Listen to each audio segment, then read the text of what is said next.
Salut à toi, j'espère que tu vas bien. Alors aujourd'hui, je vais prendre ce petit moment pour faire un petit retour d'expérience sur mon utilisation de Starlink au Cameroun. Récemment, j'avais fait 2-3 vidéos sur Starlink sur ma chaîne. Je mentionnais que j'allais au Cameroun pour utiliser ces services-là. Et donc, il y a beaucoup de personnes qui m'ont demandé en commentaire de faire une vidéo sur un retour d'expérience ou bien du moins de donner un feedback sur comment est-ce que ça se passe. J'ai tardé à le faire, vous savez, quand vous avez la tête plongée dans le guidon, dans le business, c'est compliqué de faire ce type de vidéo. Il faut trouver le temps de le faire. Mais aujourd'hui que je suis en vacances, je me suis dit, je vais prendre un petit temps pour faire ce feedback-là. D'ailleurs, le soleil change beaucoup. Ces temps-ci, l'intensité du soleil change beaucoup ici. Fait que de temps en temps, je vais peut-être devoir arrêter la vidéo pour ajuster la caméra. Quoi qu'il en soit, dans cette vidéo, je vais parler d'abord en numéro 1 de pourquoi j'ai ramené Starlink au Cameroun. C'était quoi mon idée derrière ça? Qu'est-ce que j'essayais d'éviter ou pas? C'est-à-dire, quelles sont les raisons qui m'ont motivé à utiliser Starlink au Cameroun? Deuxièmement, je vais faire un feedback sur comment s'est passée l'installation. Est-ce que c'était facile? Est-ce que c'était rapide? Est-ce qu'on arrivait à avoir le débit qui était promis sur la plateforme? Ensuite, je vais parler en troisième position de la rupture avec Starlink. Parce que oui, il y a une rupture. En ce moment, je n'utilise plus du tout Starlink au Cameroun. Je vais vous dire pourquoi. Finalement, je vais vous dire quelle est la solution alternative que j'ai trouvée et qui, contre toute attente, me permet vraiment de remplacer Starlink et de continuer à avoir vraiment un bon débit Internet pour moi et pour mon équipe. Alors, on en parle après le générique. C'est Noël chez Umbé et nous pensons à vous. Grâce à notre service spécial fête de Noël chez Umbé, envoyez de l'amour à vos proches au Cameroun en toute simplicité. Commandez des produits essentiels comme du riz, de l'huile, du savon, du lait ou encore du café depuis l'Occident. Que vous soyez en Europe, au Canada, aux États-Unis ou ailleurs. Avec Umbé, profitez des prix les plus bas pour faire plaisir à votre famille tout en respectant votre budget. Le paiement est sécurisé et facile, effectuez-le en ligne où que vous soyez. Une fois la commande passée, Umbé s'occupe de tout. Préparation des produits et livraison directe à vos proches ou retrait en magasin. Pour un Noël chaleureux et plein de bonheur, faites confiance à Umbé. Commandez dès maintenant via WhatsApp au 677 24 31 37. Umbé, votre partenaire pour des fêtes réussies au Cameroun. En début d'année 2024, je décide de délocaliser les ressources de mon business de marketing digital au Cameroun. Juste pour la petite histoire, j'ai une entreprise en marketing digital qui existe déjà depuis 2 ans et demi, 3 ans. L'équipe fondatrice de cette entreprise-là est située au Canada. On a des clients qui sont au Canada, mais aussi au Cameroun. On a des employés au Canada. Mais la majorité de nos employés étaient au Cameroun et ils travaillaient de chez eux pendant ces deux dernières années-là. Et donc, c'était vraiment très pénible pour eux parce que déjà, ils n'avaient pas de conditions de travail adéquates. Je parle ici de matériel, je parle de connexion pour travailler. Et donc, à chaque fois, ça ne se passait pas forcément bien parce que, pour des raisons d'infrastructure, comme je viens de le dire. Donc, en début d'année 2024, on décide justement de formaliser le business au Cameroun et de mettre en place des bureaux avec des machines que nous allions acheter et une bonne connexion Internet. Ayant déjà eu des mauvaises expériences avec les connexions Internet au Cameroun, en plus de la mauvaise notoriété que les entreprises qui fournissent ces connexions-là ont au pays. Donc, je décide à ce moment-là de me tourner vers une entreprise internationale qui est Starlink, qui vient justement de lancer ses services en Afrique à ce moment-là. Et je décide d'opter pour cette solution-là. Donc, à ce moment-là, je pense qu'on était en février 2024, j'achète mon kit Starlink au Canada et je décide d'aller avec ça au Cameroun. Une fois arrivé au Cameroun, après avoir acheté les ordinateurs, l'installation de Starlink se passe plutôt bien et je réussis à avoir ma connexion Internet.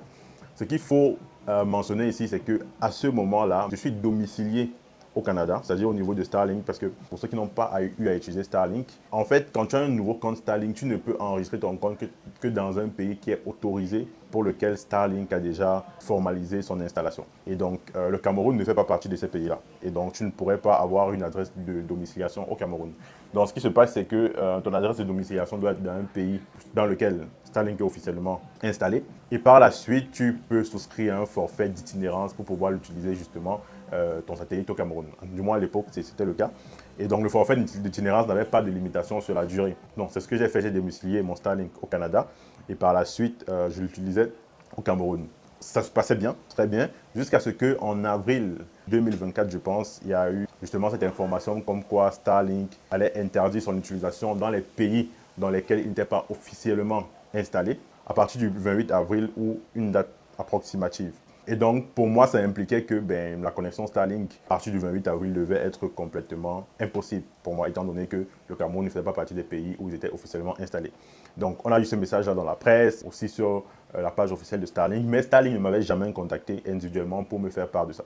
Donc, le 28 avril est passé, et à ma grande surprise, Starlink continuait à marcher. Et donc, par conséquent, je n'ai pas arrêté mon abonnement avec eux. J'ai continué à utiliser les services. Et j'ai d'ailleurs fait une vidéo dessus sur mon étonnement. Pourquoi est-ce que les services continuent à passer? Je me suis demandé s'ils avaient trouvé un compromis avec le gouvernement ou pas. Mais ce n'était pas forcément le cas. Du moins, je pense. Je n'ai pas d'informations précises. Et donc, j'ai continué à utiliser Starlink jusqu'à ce qu'au mois de mai 2024, Starlink m'a envoyé un message pour m'informer que à partir de juin 2024, les frais d'itinérance allaient doubler. Alors, il y a encore eu un coup de soleil, donc je dois modifier ma luminosité. Je disais donc qu'à l'installation de Starlink au mois de février, mon forfait me coûtait 298 dollars canadiens, ce qui équivalait à peu près à un peu plus de 100 000 francs CFA.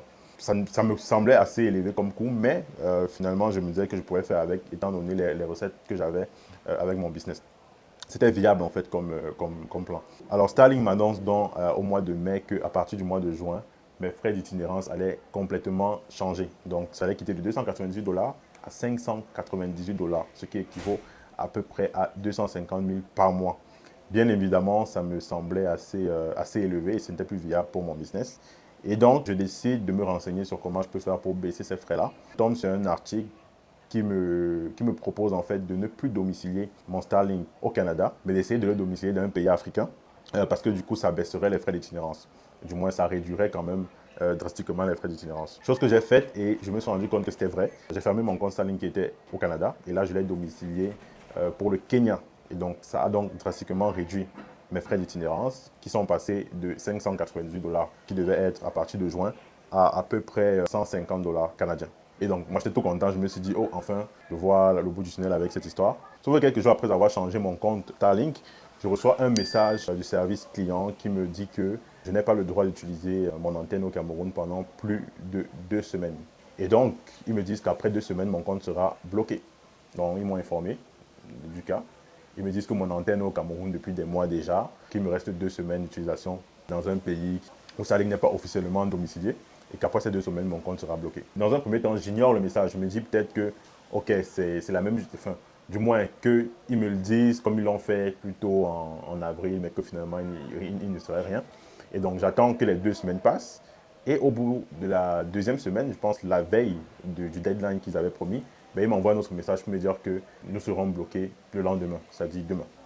Et là, donc, je panique. Alors, donc, j'écris à Starlink pour leur demander un délai supplémentaire. Là, je comprends que les carottes sont cuites.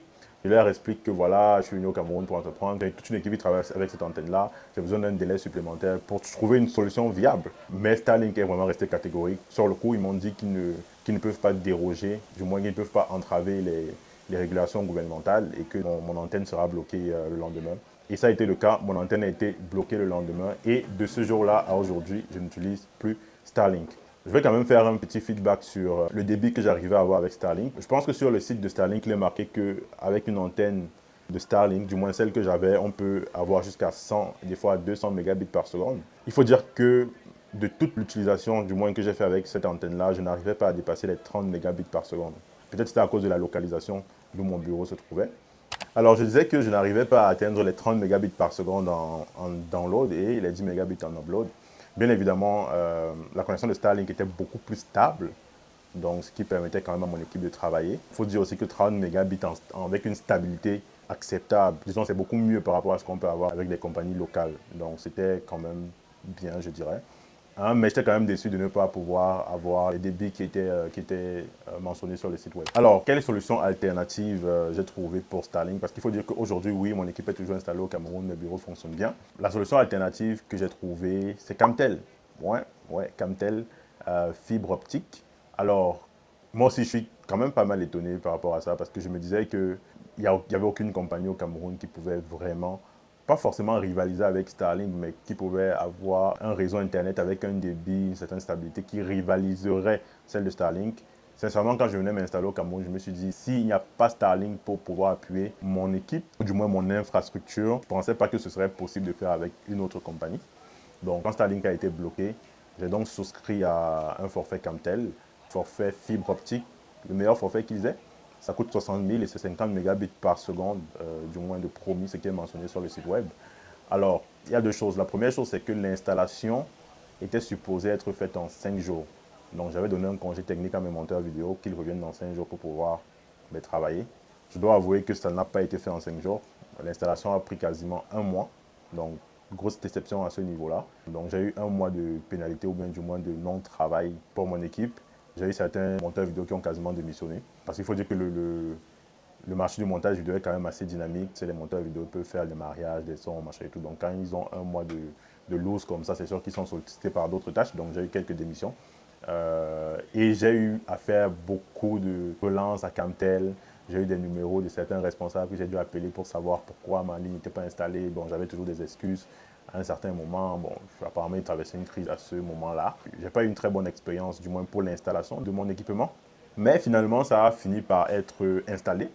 Et je dois avouer qu'en termes de qualité de réseau, j'arrive à avoir techniquement le même débit que ce que j'arrivais à avoir avec Starlink. Donc, Camtel promet 50 mégabits par seconde et je peux dire que mon débit, il tourne autour de 30 à 40 mégabits en download. Et en upload, je peux avoir des 5 à 10 mégabits. Donc, c'est quasiment similaire. Aussi, quand il pleut, je n'ai pas forcément de coupure de réseau comme c'était le cas avec Starlink. Donc, ça, c'est vraiment top pour mon équipe. Je pense qu'en cas de panne, ça peut être compliqué de dealer avec le service client, mais ce n'est pas encore arrivé. Mais si je me fie à ce qui est arrivé lors de l'installation, je pense qu'en cas de panne, ça peut être compliqué de dealer avec le service client. Mais quoi qu'il en soit, je pense que c'est une très bonne alternative pour avoir une équipe digitale ou bien du moins pour faire des travaux qui nécessitent une bonne connexion Internet. Chose que je ne savais pas ou bien du moins que j'appréhendais beaucoup en rentrant au Cameroun, raison pour laquelle j'avais fait affaire avec Starlink. Bon, maintenant, pour les autres réseaux, MTN, Orange et tout ça, c'est des choses que j'ai eu à tester parce que justement, pendant le mois où Camtel tardait à m'installer, j'ai pris un forfait MTN et franchement, tu ne peux pas travailler avec ce truc-là. C'est fait pour des, disons, mettons, pour le travail de secrétariat et même là, la stabilité du réseau est vraiment merdique. Et même quand ça marche, c'est vraiment pour le travail du secrétariat. Tu ne peux pas faire des téléchargements de vidéos ou bien de choses comme ça avec. Donc, c'est totalement à proscrire là si tu veux faire du travail comme du montage vidéo. Je n'ai pas utilisé Orange, mais j'ai eu des feedbacks de ça. Et je pense que pareil, je veux dire MTN et Orange, c'est des frères là. Donc, fait que faut pas t'embarquer avec ça si tu veux vraiment faire du travail sérieux qui demande un débit assez conséquent. Alors voilà, c'était ça mon feedback honnête sur l'utilisation de Starlink au Cameroun. Je pense que c'est la dernière vidéo que je ferai sur le sujet, à moins vraiment qu'il y ait un changement drastique, peut-être je reprends Starlink pour X ou Y raison, si jamais finalement il s'installe officiellement au Cameroun. Mais si ce n'est pas le cas, je pense que c'est la dernière vidéo que je ferai sur le sujet sur ma chaîne. Vous savez, ce n'est pas vraiment ma thématique Starlink, donc j'ai fait des vidéos juste pour faire du feedback là, mais sinon c'est pas une thématique principale de ma chaîne, donc je n'en ferai plus. Pour ceux qui sont restés jusqu'à la fin de cette vidéo, moi c'est Yvan de la chaîne Yvan Dar Business. Tu peux t'abonner à la chaîne en cliquant sur le bouton t'abonner et sur la cloche de notification si tu veux avoir des notifications sur le business en Afrique, plus particulièrement au Cameroun. Allez, je te dis à très bientôt pour la suite. Ciao.